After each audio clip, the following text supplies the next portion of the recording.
good, everybody? I'm Justin Miller, owner and host of the Legends of Athletics podcast, and we're back with another fresh episode. Before we get into it, of course, I got to make sure the housekeeping is taken care of. So don't forget to like, share, comment, subscribe, and rate this podcast. That allows us to move up in the rankings on Apple Podcasts as well as on Spotify. We thank everybody that has been a faithful listener as far as helping grow this podcast to the point that it's at. And of course, I always want to give y'all something new. I always want to make sure that we're introducing y'all not just the concepts as far as sports and performance, but also concepts in your life and whatever avenue that you choose to be in. But today, I have another connection. Y'all know I'm always on social media bugging people to join a podcast. So today, I made a great connection with Coach Hunter Lakey from MSU. He's an assistant strength and conditioning coach. I hope I got that last name right. Yep, absolutely. A strength and conditioning coach at Mississippi State for the baseball team. And if you know anything about MSU baseball, unlike football, we are a powerhouse there. So football this year, we took a rough patch, but they'll be all right though. I think they're gonna bounce back, making some right moves. But baseball is definitely a big thing here in Mississippi. And just to give a little background about Coach Lakey is he interned at Western. I hope I say this right. Alamance High School. I think I've just messed that up completely. And also with a strength and conditioning coach at TCU. As well as Texas A&M football, Elon University, and now, like I said before, he's at Mississippi State University. And I'll pass it to him and let him tell you a little bit about himself. And after that, we'll jump right into it. So, Coach Lakey, you got it. Yeah, absolutely, Justin. Thank you for having me on, man. I'm super excited to chat. You know, we had a good conversation prior to it, so I can only imagine, the next couple of bits going to be pretty good. But, you kind of gave the quick rundown. I originally getting to where I'm at now and getting those places that I ended up, working at is I played baseball all my life, growing up. It was one of the things where I played a lot of sports just because, my parents thought it'd be great for me to be able to, play with friends, also, play other sports. So I played basketball and football. And then kind of when I got into middle school, 8th grade, 7th grade realm, I realized that baseball is something I really loved and something I wanted to pursue. And so I ultimately tried to pursue that alongside football for a bit. And then once I got to high school, I kind of focused just on baseball. And I think that was kind of the time where I realized that I wanted to pursue sports in college. Unfortunately, if you know where I'm at now, I did not play sports in college. Yeah. It was one of those things where I had good intentions. It was one of those things I tried to really work on, everything about my game, even to the point about, emphasizing the physical aspect, the strength and conditioning aspect. So it was one of those things where my day in high school would look like I'd get up at 5:30 in the morning. I would go to the gym and, train with, one of my trainers. And then I would get back, shower, eat breakfast, head to schoolwork. If we were in, baseball season, I would go to practice, do a 2, all-hour long practice. And then after that, I would grab some dinner, head to the baseball cages, pitch, hit, whatever I needed to do. And then after that, it was homework time. So I was honestly, it was a tough schedule. That's kind of the schedule of a college athlete. And it was one of those things where I actually ended up, not really harping on the recovery aspect, and my training wasn't really that great. I wish back in the day that I knew what I know now, because I definitely could have helped myself, but I ended up actually getting injured. And it was one of those things. I went through the rehab process, went through the strength process. I loved learning how to get stronger, how I could be able to increase my game. That was kind of something that I was passionate about. And, ultimately when I decided I was ready to step away from baseball, I was kind of burnt out. I was like, all right, now time to figure out what I want to do for a living. Right. So I ended up, looking at a lot of schools, applied to a lot of schools. I really loved the exercise science degree that Elon University had. And, it also helped too that, it was closer to home. And so I ended up attending there, spent 4 years there, worked as an intern there for my first 2 years in the sports performance department. And then ultimately ended up as an undergraduate assistant, primarily working with baseball, football, and women's lacrosse as well. But I did work with every sport at Elon. So that was my home right there. I spent 4 years, like a fantastic organization. If you don't follow them on social media, I mean, they're the cream of the crop when it comes to strength conditioning. If you're in strength conditioning, a lot of collegiate, athletic teams know Elon. So I was very fortunate that wasn't necessarily what I intended to. I wasn't going to go into college necessarily pursuing strength conditioning. It was an avenue that I thought of, but I wanted to pursue medicine, and I was just lucky that I ended up in the right spot at the right time. So yeah, man. I'm listening to you. You good? No, you go ahead. I was gonna say, yeah, it kind of sounds like I guess kind of the same thing, man. I'd to give a brief background of myself. I initially went to MSU undeclared, and then I declared my major in mechanical engineering. And of course, as we see, I one day woke up and changed my mind and was like, hey, I want to be part of sports. And initially, I wanted to work in sports med as far as like a orthopedic surgeon, but I played a little bit too much in undergrad. And so, kind of sports performance kind of failed there. And it was a new field, especially here in Mississippi. It's not very big. Even today, it's not very big as far as like outside of universities. And man, it kind of went from there, and the sky's the limit. So yeah, I definitely understand where you're coming from on that end of the spectrum. Dude, it sounds very similar. I mean, I took that first chemistry class and I was like, I don't know about this, man. I don't know if I want to go PA, PT, medical school. I don't think I could do 4 more years of chemistry like this. So. Yeah. So I guess you kind of have already talked about what sparked your interest in strength and conditioning. And so I guess what in your opinion makes a good strength and conditioning / performance coach? Let's say within the school capacity. We'll go there. Yeah. I think, relating to a school capacity, but also relating to any capacity, I think a really good strength and conditioning coach is a teacher first and foremost. I mean, it's one of those things that, the best coaches I've been around, they teach the why they're doing it. And I think it's a powerful thing when athletes know that every part of their training, there's a why behind it. It's one of those things I tell athletes all the time, especially at our school and where I'm at, everything in this training program, everything I'm queuing you up on is there's a why behind it, right? There's a why, right. Why you're doing this, why we're putting it in your program. It's not just any kind of fluff or anything like that. Like, this is all on the quest to make you a better athlete and how it's going to relate to you being able to play your sport to a better capacity. So I think first and foremost, being a teacher is the first thing, because you never want to show up into a program and just have somebody tell you, like, you're doing this because I told you to, right? Like, there's a concept behind it. Obviously you're going to do it, but at the end of the day, you want to know that, hey, this guy has my best interest in mind, and he's seeing me as an athlete, wants to train me like an athlete. I think also, that kind of backs off. Usually when you're a teacher, you can kind of see the athlete for the human being that they are. For me, it's important to see them as human beings, because I always think of it like the weight room, the field, academics, everything like that. Stress is holistic, right? Exactly. It's one of those things that the stress in the weight room, that's physical. The stress on the field is also physical, mental at times. The classroom, what they got going on in their extracurriculars, that's all mental. It all compounds, it all comes together, and all that stress is equal, right? So it's one of those things where I understand these guys have lives outside of sport. They have lives outside of the weight room. It's one of those things where sometimes a guy may come in fatigued, because maybe he had to stay up late because he had a test, or maybe he came in down in the dumps because he failed that test, or maybe his girlfriend broke up with him, or, vice versa. But it's one of those things, understanding the human element of knowing that, training, while it's important to have a plan set out, that not every day you're going to come in, that plan is going to be executed, right. It's one of those things where something, whether that's practice volume or they're outside stress, has come in and infiltrated that. So, I think athletes can recognize that when you see them as a human being first and foremost, and not just like, as, just somebody you're training. It's a powerful thing, and it builds better relationships. But, kind of getting the technical side of things of a good strength coach is somebody that teaches you how to move first and foremost, right? You got to think of yourself as an investment for a lifetime, right? Like, these coaches, we're not just trying, especially, within our program here, we're not just trying to bring you into the program and day one, we're trying to get as much weight on you as we can, right? We spend a month building out weight. I don't care, if you came in squatting 400 pounds, you're going to come in and we're going to teach you from your feet all the way to your head how to properly move. And that's number one for a health standpoint, right? We want our athletes to be healthy. Again, like I said, you're a lifetime investment. And for a program like this, you're a 3 to 4 year investment. So it's one of those things where the numbers are going to come, the weight is going to come, but it's one of those things where I want to make sure that you're in the position to be able to be healthy. So then when we do add weight, you can move it functionally sound, and you're going to be healthy doing it. But also at the end of the day, making sure that you're coached almost to perfection in that technique.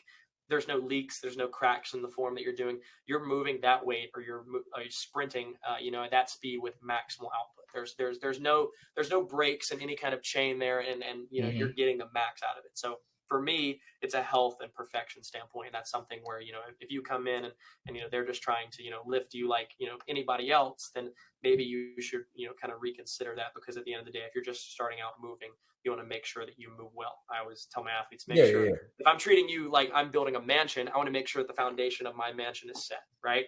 Because at the end of the day, if I don't take my time and make sure that the foundation, every brick that I put on my foundation is properly laid, then 4 years down the road, when we're building the house and something cracks, then we've lost all that progress we made. Now we have to go back to the foundation. We have to rebuild the house from the ground up.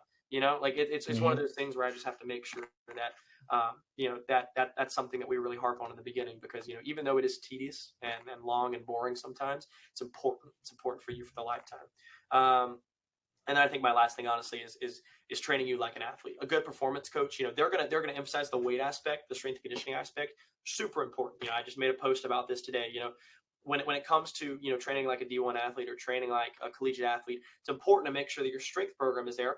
You're gaining weight with your nutrition and your recovery, and you're lifting heavier, you're gaining more size. But at the end of the day, it's also important to make sure that you're doing athletic movements. You're sprinting, you're jumping, you're throwing, right? Because at the end of the day, we talked about this. You can't just have everything siloed out. It's got to be all together. Exactly. For us here, we sprint, we do a warm up, we sprint, we jump, and then we go into our weightlifting program, and we actually hit a main movement like a trap bar or a split squat. And then after that, we contrast it with some like light jumps, right? So we're still like touching both ends of the spectrum every week. We're sprinting guys 2 to 3 times a week, with maximal rest. We're not doing 110s or anything like that. Yeah. We're treating these guys here like sprinters, because at the end of the day, sprinting is one of the most explosive movements anybody can do. So, I always tell these athletes, hey, like I said in the beginning, if we're going to, if you want to be an athlete and you want to be a better athlete, we have to train you to be a better athlete, right? That's not going to be exclusively in the weight room. That's going to be, the athletic portion, putting your body in unfamiliar, places, allowing your body to figure itself out cognitively, right? Allowing your brain to create those pathways to allow yourself to be like, oh, if you're on the field, your body can instantly pull that, cue or pull that movement out, and it's one of the things you're comfortable in position. It's not like you're in an unforeign territory, right? So exactly. That's kind of a long-winded answer, but I think that the technical piece, just as I think the person piece, just as much as the technical piece, is incredibly important. Because again, if you're going to a college setting, you spend as much time with the strength coach as you do with the head coach. That's why for a head coach, it's one of their more important hires, and that's typically why it's their first hire on a staff. So it's one of those things where you have to consider that for a strength and conditioning program as well. Yeah, I think I definitely agree with you. I think that a couple of key points that you hit on was working from the ground up, really focusing on technique, and addressing the holes within the system. I know one thing that we talked about kind of before we got on air was we spoke about Charlie Francis, and one thing that I read in his training systems book is talking about athletes, and I think he was able to articulate it a little better than I have been able to. Is some athletes come in and they're asymmetrical. Some athletes just naturally have a lag biomechanically in one side of their sprinting form, and you may fix that, and then you may cause more harm than good. And then some athletes, ideally, we want most of our athletes to be symmetrical, which is why we do unilateral training, bilateral training, things like that. But one of the key things is being athletic, and I think anybody that is going from season to season, one thing that you have to look at, especially when looking for a trainer, is when you're looking for a strength and conditioning coach, is how athletic are they making me, and are we doing a lot of athletic movements? Are the two questions that I would probably pose. Because the reason I say that is, a lot of times in football, I use football for instance. I work with a lot of football kids. Is that we get so caught up in being muscle bound. How big can I get, and not how big and functional and speedy and athletic can I become in the same breath. And that is a longer process that just takes patience, but the payoff is much greater than just mastering that one skill, especially as a high schooler, a middle schooler, even a collegiate level athlete, because if you have the potential to go to the next level, to be a professional, right? If you have that potential, it's going to be there. It'll be there. But you want to make sure that we have availability. I always tell y'all this: availability is the best ability. So we want to make sure we're available. And the more time you spend on the field, the more chances you have at getting film out there, creating that opportunity to be a professional and things like that. So that's one thing I always try to preach. And I know a lot of people don't like hearing it, because let's be honest, we still got coaches out there. I played under them. The old school coach tell you, I want you to gain 20 pounds in a year. And you just go home and you eat everything in sight. It's bad weight. And then you lose a lot of things that made you great before the 20 pounds. And that was one of the things that happened to me in my career. I started gaining weight and just gained and gained and gained. And the speed left. the explosiveness left. And I never knew why any of this stuff left until I got older. And like you said, you alluded to this point earlier. I wish I knew then what I know now, which is not really realistic. But, I just wish I knew more about my recovery, protein versus carbs, fats, things like that. And just, how to help myself be an overall athlete. Because I could have did the same thing. And I think a lot of times coaches like that. And I don't want to, take a bad swing at coaches.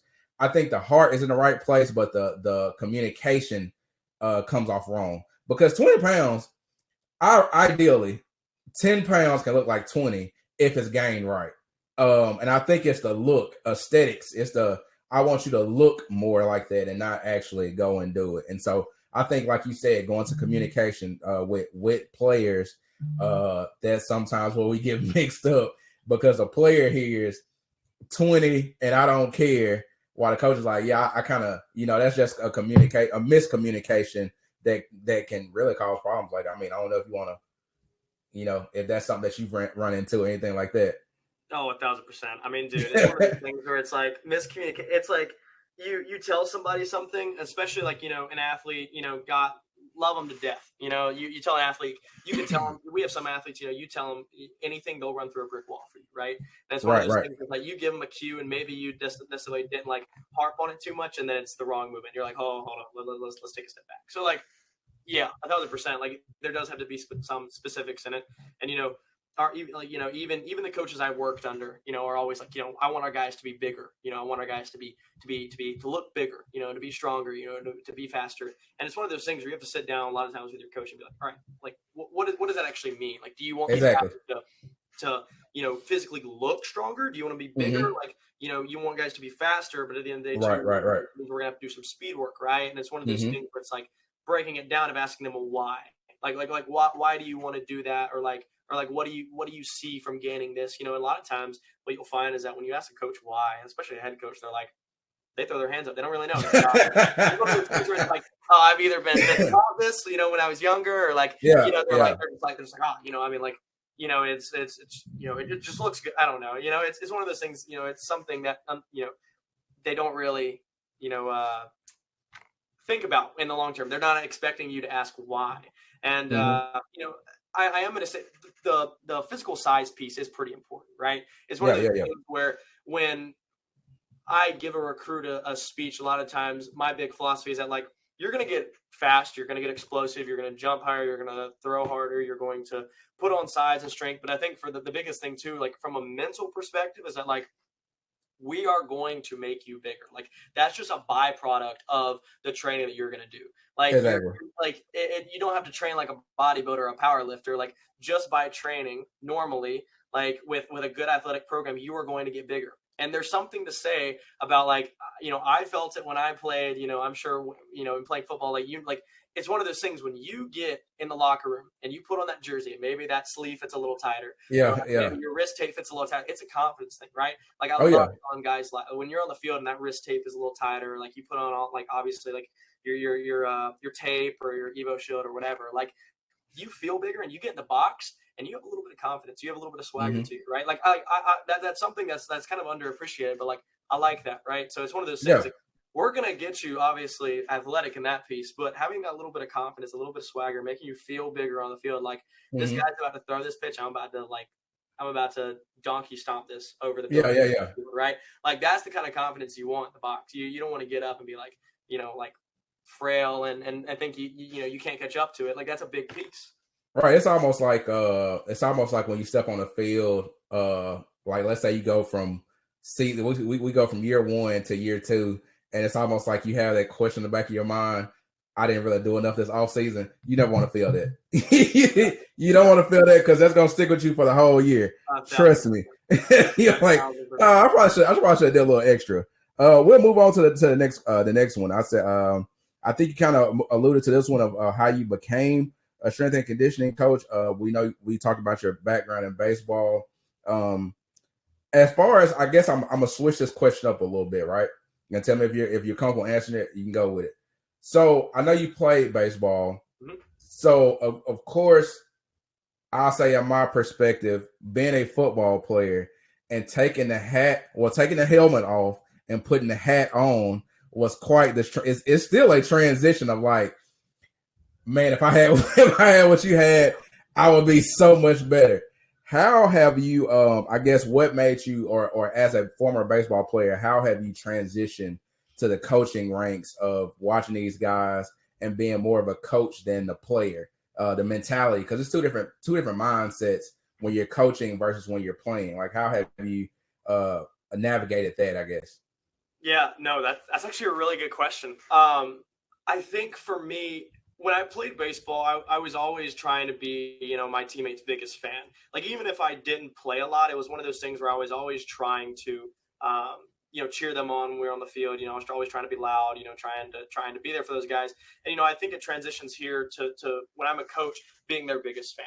I always say it when we get in season, but like after 6 or 8 months of off-season training, when we get close to season, I'm like, fellas, I love you guys to death, but I'm ready to see you guys do what you do, right? I'm ready to see you guys ball out because, I've seen these guys in the weight room for 8 months, and I've been coaching them up and seeing them there. And then once we get in season, I'm like, what do you need? Like I'm here for you. Right. Like you feeling bad? Like, all right, let's take it back a little bit. Like I'm always going to be in the dugout cheering guys on. Like I'm there for them. I'm supportive for them. So that's a piece I kind of took for myself as a player. I kind of helped with myself, and it creates buy-in with your players. It's one of those things when they see that you're just as invested in them and their success as anybody else, it's a big connecting point for your athletes. And so that's something I really try to do and really try and harp on. But I think for me, it's a tough transition, especially, if you're making that transition young. If you just finished playing, I know that the coaches who finished playing, maybe a couple of years ago, and maybe you hop on a staff, especially a high school staff or something like that, and it's guys you played with or like, they're entering their senior year. It's tough, it's a tough transition because you're battling the age thing, right? You're battling, oh, I played with this guy. But I think for me, it came from setting a strict line of professionalism. It's one of those things that you can still talk about the good old days. You can still, joke around with them in a manner, but when it's time to get work done, it's time to get work done, right? And I think anybody will realize, when you come in and you let that be known, that's something where, they understand real quickly, especially, if they want to be better, right? So like when you come in and you tell your athletes, hey, I'm cool with us, talking in between sets and stuff like that. But, it's one of those things where when we get work done, we get work done. Nothing's going to take us away from that. They, in their mind, they're like, all right, I can do that. Like I can lock in for the sets I'm going to do, and then I'm going to go back. Right. But I think it just takes a while. It's when it comes to transitioning from the baseball side of things or playing to the coaching realm, it takes a while, because I can tell you this, like, I wish day one when I came in coaching that I knew the cues, knew the information and everything. And I was getting frustrated because I didn't know how to help these guys. Like I wanted the best for these guys, but I just didn't know. And it just took the culmination of me showing up every day, taking notes, learning from people a lot smarter than me, because I'm definitely not the smartest person in the room, and trying to learn from them and just build out the long game. I talked about that in the beginning, but like as a coach, you have to realize, just like an athlete, you have to build out for the long game. You're not just going to go know all the cues or know this and that. I mean, it's one of those things where there are people, if you go and intern at the collegiate setting, they're one of those things where there are people there who have a discipline, who have something they're really good at, and they've spent their entire life getting really good at it. So we can learn from them. We're definitely not, even in performance, like we talked about, previously, like nobody really knows, everything. It's one of those things that we just know enough to be able to make sure that we can apply it best to our athletes, keep them healthy, safe, and, obviously making them better athletes. So I think it's a transition that's going to be different for everybody, but just making sure that, you're not thinking, in your mind that it's like, oh, just because I'm a coach, I can do whatever I want. Like I can say whatever I want. Like this is also a learning opportunity for you, and take that space to be able to learn from your athletes, learn from the coaches around you, and then make sure that, every day you're showing up and you're being the best for them, right? You can't have an off day. You have to be able to go in and be there for them, but also like take away something to better yourself for the next day. So, it's kind of the same, Yeah, exactly. And I think what you said was key at the beginning of your statement. You were talking about, after you see the guys for 6 to 8 months, you're ready to see them do their thing. And I'll tell any young coach this, as a sports performance coach, a strength and conditioning coach, whatever avenue that you're in, honestly, you don't see your work. It's the definition of delayed gratification. You really don't even know if it works until like the 6 to 8 month mark. And you're like, okay, that worked. Oh man, we should have did more of that this off season. Because once you get into the fight, it's a little too late to change it then. And so that's how you grow and learn. And I think that the point that you made with kind of building out for the long game, looking at the long game, is the best aspect and mindset that you can take to it. Because let's face it, these days, people are labeled experts after 6 months versus 5 years. And that's not always the case. Sometimes it is the case. You don't really know.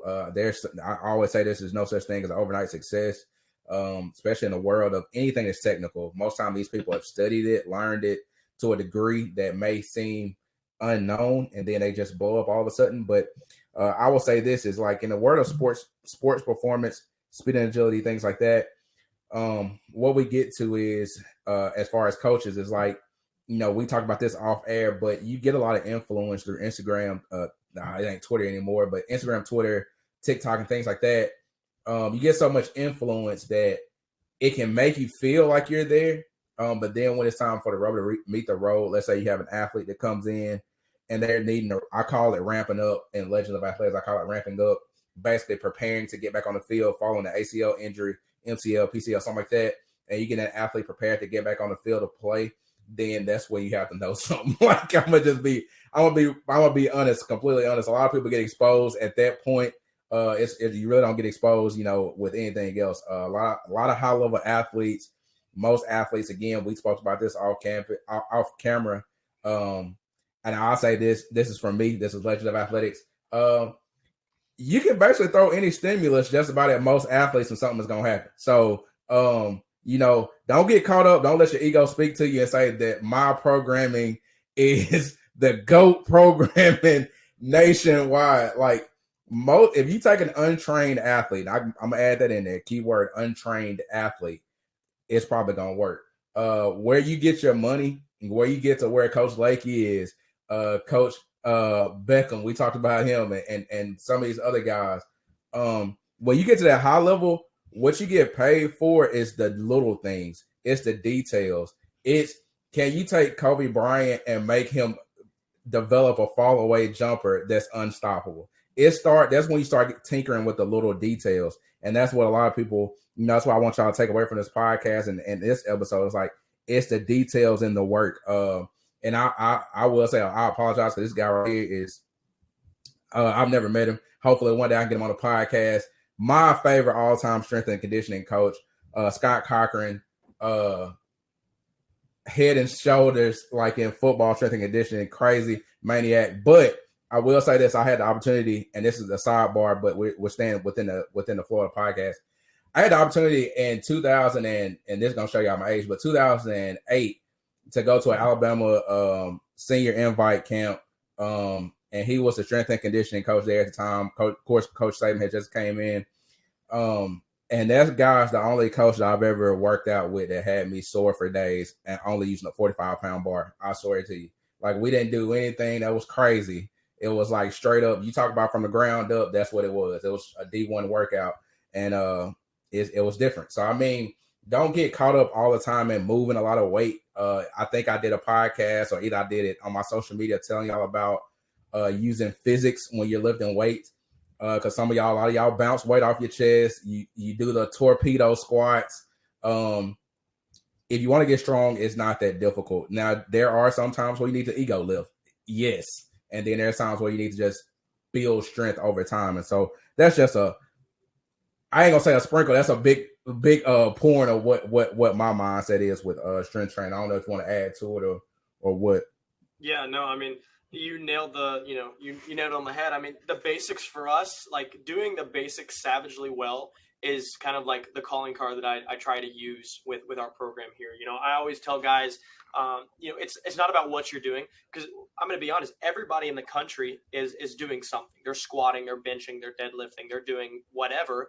But at the end of the day, it's about how you're doing it, right? Like, what is going to be the separating factor? And so for us, it's about, one, doing the basics savagely well, and then taking that, once you have that foundation down, those little details about being able to make sure that you're doing that movement to maximal intent. And I think for us, we're really grateful here, especially at Mississippi State, to we have velocity training units. So it's one of those things where we can hook it up to a bar and we can see how fast a guy's moving, right? Bar feet, yeah. And it's great. It's great for competition. It's amazing. It's one of those things where guys are competing against each other. They're trying, when we're doing a split squat, guys are trying to get that bar and they're trying to throw it in the ceiling. That's the cue I use. And I love it. I love the intent behind it. I love everybody pushing ourselves or pushing themselves, to make sure that they are, they're obviously getting the max output and the max intent out of the movement. Because at the end of the day, like I said, there are 5 other programs in the country that I could name who split squat in baseball just like we do, right?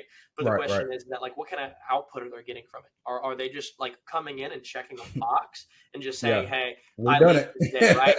Or am I coming in and I'm like, each set, like what I'm doing before I even go, I have a blueprint in my mind of how I'm going to move, right? From my toes to my head, everything is technically sound. I'm in the best position to move. And then from there, it's smooth on the way down. I'm coaching guys up. Hey, it's got to be slower. It's got to be smooth. You got to feel every part of the movement. And then when they go up, you're throwing that bar in the ceiling and that bar is going to come down. You know what I'm saying? That's got to be the mentality of every time. And that's hard, man. It's hard to do it. People think oh yeah, the workout, doing this exercise is really hard. No, doing the basic things savagely well and executing it with high intent. I mean, it's hard. You get gassed from it. You want to just you get to that third set and it's one of those things where you just want to go down fast and come back up, slow. You don't want to give that next effort. It's one of those things it's hard for a reason. And I tell our guys that guys come out gassed from, they'll do a pull up and they'll go out and I'm telling these guys to throw a med ball. I want you to disintegrate that med ball. And they come in gassed. They're like, what in the world? I did why am I doing that? And I'm like, because dude, all your body needs is one stimulus. All your body needs is one rep where it's been higher than the last ones. Your body from a physiological standpoint is going to understand, this isn't normal. This is something where, this is higher than what we've experienced before. So it's one of those things. Now, the next time you experience it, your body adapts to it. So now maybe if you jumped a 41 on a jump mat, this is a perfect example. We have a guy here who jumped a 41 on a jump mat, and he came and it's one of those things. He kept jumping a 41, and all of a sudden he jumped a 42 one day, and now his normal jumps, his average is up because his body is now 42 is the normal. So now his body adapted to it, and now it's so it's one of those things where it's if you're expecting to increase and improve your performance, whether that's sprint, weightlifting, moving bar faster or moving heavier weight, it's one of those things where you have to think, all right, I just need to be that 1% better. I just need that one rep, and I don't know when that rep's going to come, but I can't slack off because what if that rep is my next one? Exactly. And I'll say this. So we'll move to the next one. Is what advice, you're in the baseball space? So what advice would you give high school athletes? We see high school. I think most of us see high school athletes training pretty hard. I would say I see more high school athletes now that train in the gym. It's more bodybuilding style workouts, but they do train. So I guess the question would be what advice would you give high school athletes to train for baseball with so many resources available? I think here in Mississippi, I'll say for sure, we see there's a rise in baseball facilities. I'm not saying that everybody's, doing the best thing, but they have more baseball facilities. You have travel ball now. Kids are playing almost 10 out of 12 months a year now. So what advice would you give the high school athlete to train for baseball with all these resources? Yeah, I mean, it's one of those things. I mean, like you talked about, I mean, we get guys coming into this program and, it's really, cool to see that these guys are coming in with a base of strength. These guys obviously, did their homework and they made sure to go out and find a trainer and get consistent, weight training. And that's really good. I think for a high school athlete, especially somebody who's trying to learn how to lift, I think it's important if you're looking for a facility to train out of, especially when it comes to weightlifting. I think it's kind of an underrated aspect, but I think, especially when you're younger, you want to make sure that you can go somewhere where you have fun, because at the end of the day, when it comes to training's got to be consistent, right? It's got to be one of those things where, the results, let's say you work out, once a week, if you take 2 weeks off, the results just aren't going to be there. You're going to see the results over 2 to 3 months of training. Training is hard. And when you're at that age, it's easy to bail out. So I say find somewhere that's fun to train, maybe with your buddies, somewhere that they're going to push you and you're going to enjoy coming into the weight room every day. Cause that's such an underlooked aspect, I think, of training, especially at a young age. You want, if you're in a private facility or anything like that, you want these guys to have fun, to keep coming back. And I think that's a very undervalued aspect. If you're going somewhere and you're just not having fun and it's just, you're not giving your all, because, when you're giving fun, you're getting competitive with it. You're going to give your all, like I talked about earlier. But, if you're not, it's just one of those things where it's a grudge. It's like, oh, I have to go. And then that's where you start getting the I'm going to check a box just to come in and say I did it, right? That's a super, like underlooked aspect, but I think is incredibly important. And then, like I said, consistently you're in your training. Like you can go anywhere. I'm not saying that one place is going to be better than the other, but you have to be consistent in your training. Like I said, you're not just going to like show up after a month of training and suddenly be on par with a lot of these Division I, Division II, Division III athletes.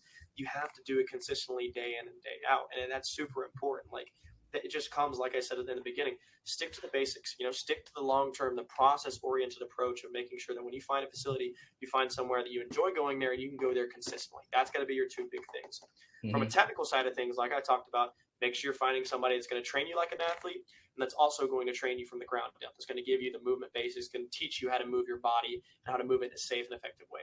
Because I can tell you this, our program here at Mississippi State, Arkansas baseball, LSU baseball, Georgia baseball, UVA baseball. Like I have these are like some of my good friends that I have here. And those 5 places, the first thing they do when a freshman comes on campus or a transfer comes on campus is they break you down from a movement standpoint. We don't care if you can lift 400 or 500. Like we don't care. We want you to move well. We want you to learn how to use your bodies well. And I can guarantee you that if you go to a place and you do the heavy lifting, like 4 months for 4 years of your high school, career, you go and you learn how to move your body. You learn how to hinge. You learn how to squat properly, not just dropping into a squat like you talked about, but controlling a squat, learning your body. I guarantee you when you get into one of these big Division I programs, or even at the mid-major level, they're doing this. I guarantee you that you will accelerate through the program faster because you have a movement base, because the coach will give you the green light and say, you move well. Let's add a little more weight to it, right?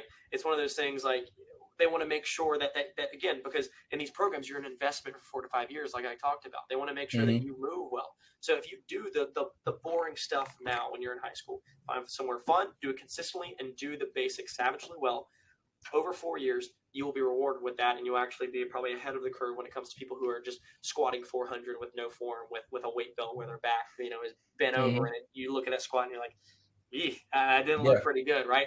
So I think those are kind of the big things when it comes to looking for a place. And, everywhere's going to differ. I'm not talking about for your 4 years or wherever you pick, you have to just goblet squat the rest of the time. I'm talking about there's an approach to it. There's an approach of teaching you the movement first and foremost, and then obviously adding on more weight and getting you stronger and getting you physically, physically stronger, physically, bigger, but also training you like an athlete as well. I think those are some big key aspects when it comes to looking for a resource for when it comes to training, that kind of get pushed the weight side, because like you said, everybody kind of wants to get bigger and want to put on size and strength, and that's important quality. Like I said, college baseball and football, the physicality of it is getting more important. We all saw Paul Skeens pitching the College World Series.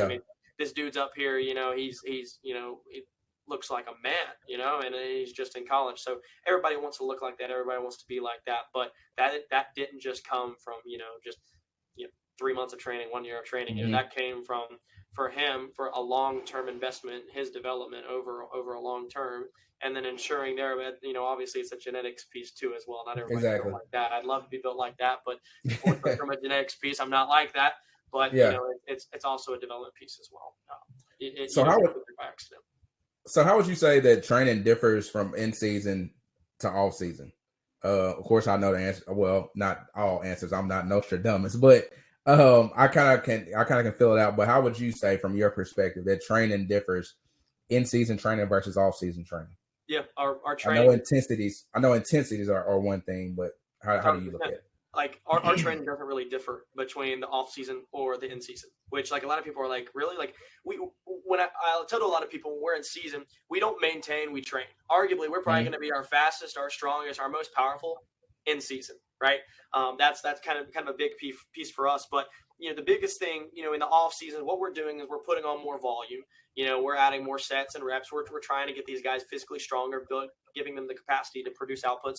And, that's going to look like, obviously, like I said, higher intensities, but also, higher rep counts too, because, we can do that because the primary emphasis is the weight room. It's one of those things that, they're playing fall ball, they're playing that. And during those times, we'll take back in the weight room, we'll lower the volumes down, because there are a couple things that get you sore when it comes to in-season and training, right? The first thing is that if you introduce a new main movement, so that's saying if you go from back squatting your entire off season to then when you go in season, you're going to split squat, you're gonna be pretty sore, right? It's one of those things you're gonna be pretty sore until your body acclimates to that. The second thing is volume. If you have too much volume in your program, you're gonna get sore, and that's the last thing that you want when it comes to you playing a weekend series against Vanderbilt, right? You don't want your guys to be sore after that. So it's one of those things that if we're split squatting in the off season, we're going to split squat in season. We're benching. Like our main movements are going to stay the same throughout the end season. And that's a big key for us because we don't want any of that soreness. They're used to it. They're comfortable with it. We're going to add on to that. Now in season, like you talked about, we're going to make sure that intensities are still a little bit higher, but they're not like we're not reaching 1 rep maxes. Like I think the max that we'll ever do intensity wise is 85%. And people like really undervalue like just how much stronger you can get by working between like 78 to 85%. Like it's crazy. Like you're not working at your 1 rep max, but you're still getting better. You're still getting stronger. And ultimately that 85% is going to be stronger throughout the end season. Another thing in season, we're still sprinting. We're still jumping. We're still throwing. It's like I said in the beginning, we're going to be our fastest in season. And I've seen that through countless seasons, through 4 seasons that I've been working with a baseball team. When we time our sprints, we time them every week.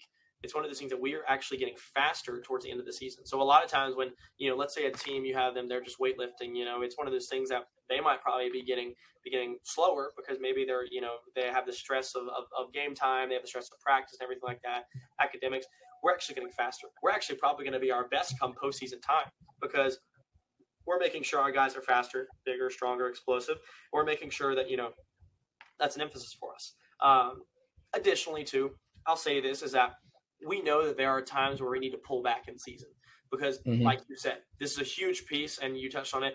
Your biggest ability is your availability, especially in the SEC. It's one of those things where if your best guy isn't playing on the weekend, then that's a huge bat out of the lineup. That's a huge part of your rotation right there. So what we do a lot of times with our guys who have high innings, we take their reps and sets down and they still hit some higher intensities, but it's going to be a lot lower than some of your guys, who are maybe just like, just along, maybe they're your bullpen, a part of that. They're not going to necessarily pitch every weekend, but they're still training. Or maybe your second string guys, they're going to be taking less reps and less sets just to make sure that they're still in a state where they're still comfortable, they're still relaxed, they're still ready to play the game and be ready for practice. So we do that on a needs basis, right?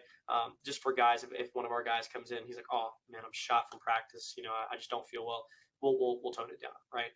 And then the next day, we'll see if we can ramp it up a little bit more based on how they're feeling. But that's kind of a an all over the place answer. But it's we're not. If you're setting yourself for the all season, you should be setting yourself up for the end season as well. Yeah, I think to me personally, I think that's something that I see lack with high school athletics is a lot of kids get to the season and then they stop training completely.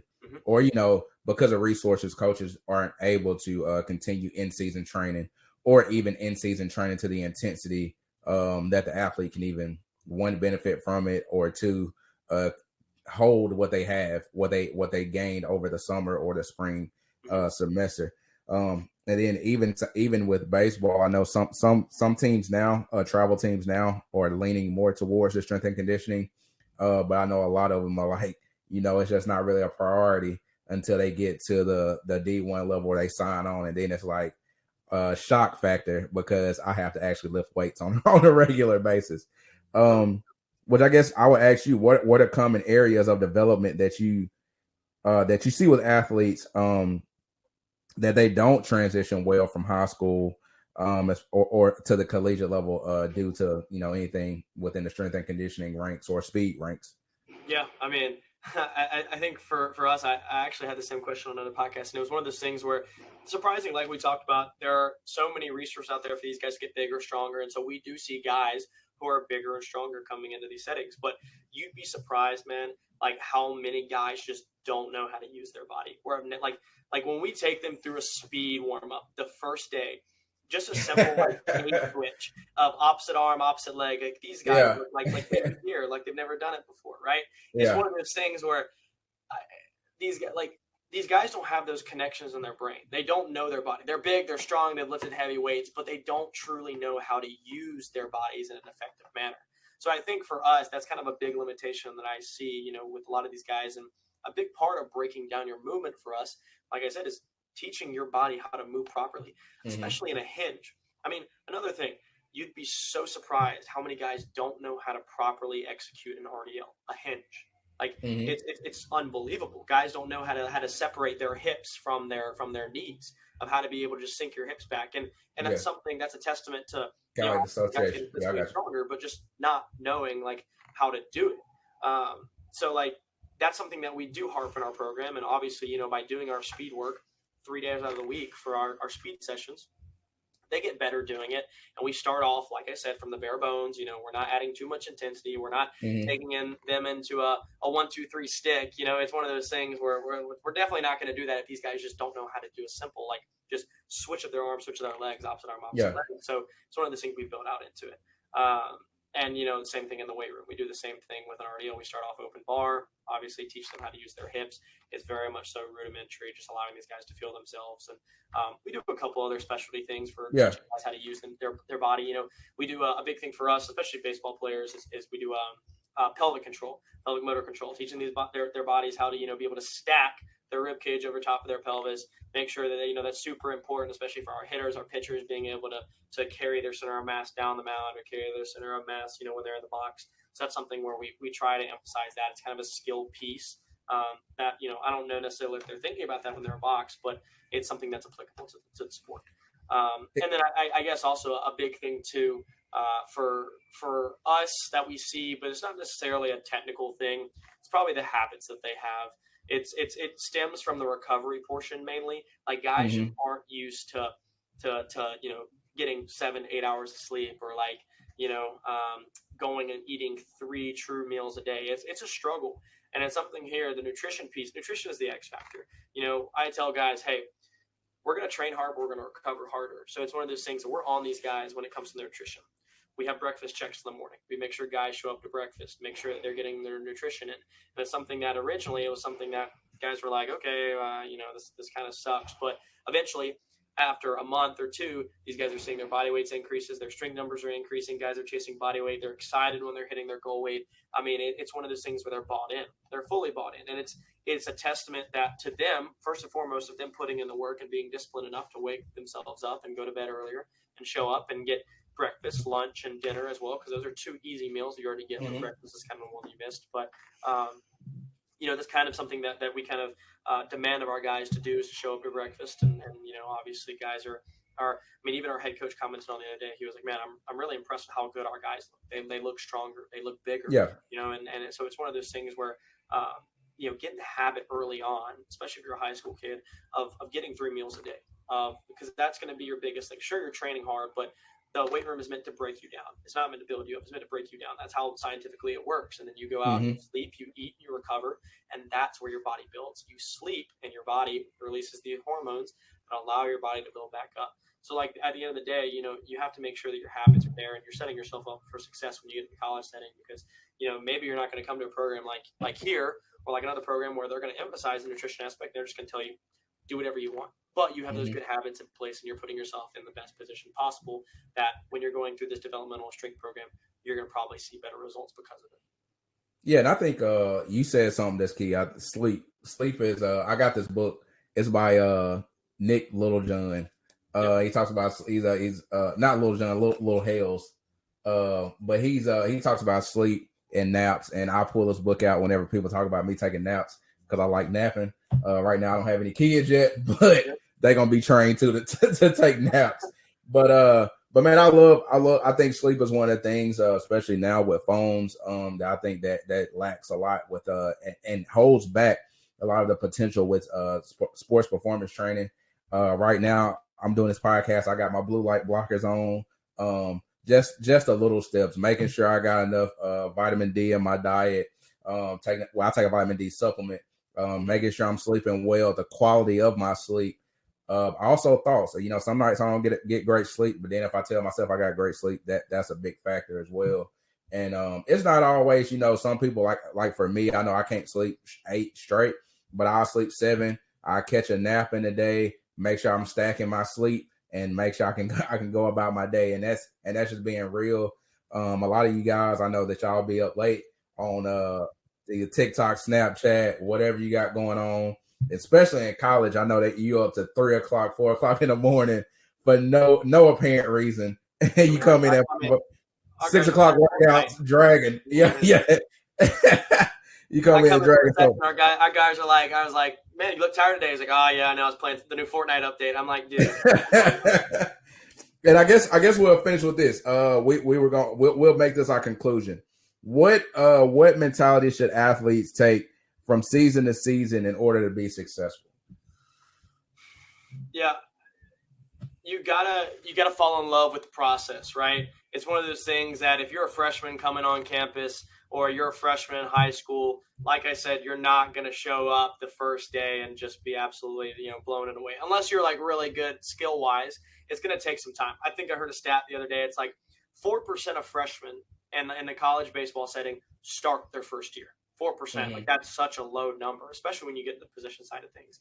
I mean, it's one of those things everybody wants to play, and that's super important. But you also have to understand that there's a process that's going to allow you to play. A lot of the guys in front of you didn't start their first year either, and they had a process. They had a build up into where they are at, where they are now, right? I think for any high school kid going from season to season, you have to understand the long term, but you can't look too far in the long term. You have to be process oriented in the now, because it's something. I don't know where I got this quote from or where I got this notion from, but it was one of those things that I took away, that every day you come in is another bullet point in your resume, right? It's one of those things where if you get too conflicted and too, focused on the end goal of next season, you're missing about what you're being able to do in the moment, right? So like I said, every day you come in, you have a bullet point for yourself, and every day that you make good habits, whether that's, lifting well or getting that meal at breakfast or going to bed earlier, that is a bullet point of the character that you want to be. And over time, if you execute those habits really well, when you're ready to play a year, 3 years down the road, you have a stack of proof for yourself that says, I sleep early, I recover harder, I train hard in the weight room, I do anything, that my coach tells me to, because he's invested in my program. You set yourself mentally in the space where I'm confident I've built up the habits. I've done the hard work, the heavy lifting day in and day out from season to season. And now when your time comes, you are ready to be able to take that moment and seize it. Right. So, while you look to next season, you can't be caught up with the now. Like I said, if you're a freshman who's not getting the opportunity to play, take the time now to really focus on the weight room. Focus on getting your craft up. Take those days and make sure that you're getting 1% better every day.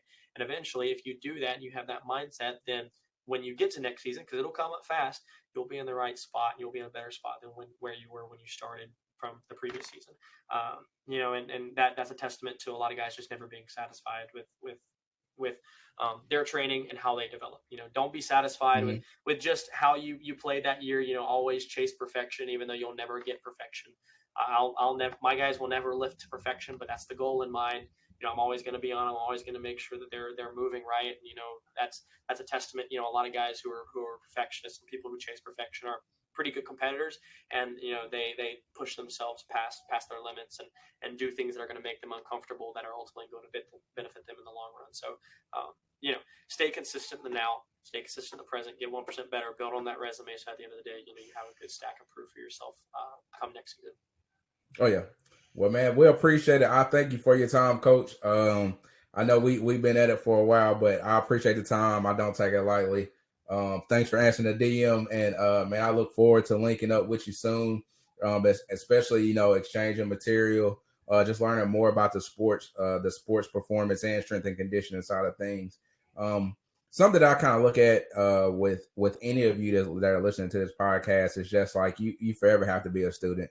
I don't care how long you've been in the game of whatever you're doing, whether it be accounting, whether it be the best coin flipper, whatever it is, like you have to be a student of the game and the craft.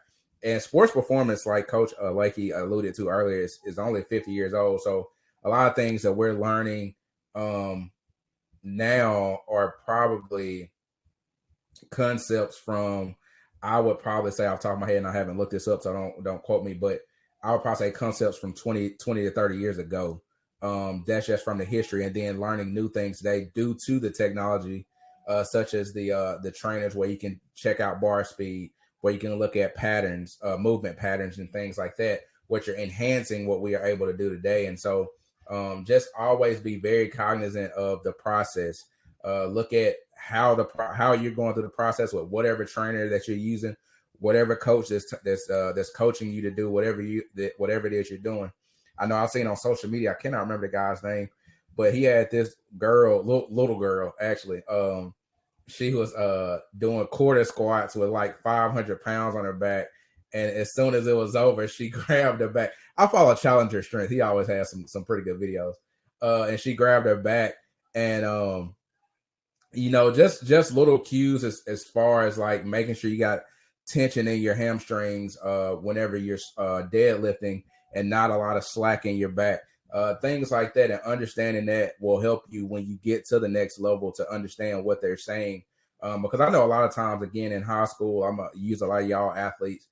You don't have a lot of coaches who can cue you up a lot, because that coach may be your defensive coordinator as well as your team equipment manager, and you're making sure y'all got your nutritionist. So, I mean, we not going to put that much on them, but that's why I try to give you guys as many free resources as possible. But yeah, just always make sure that you're getting 1% better every day.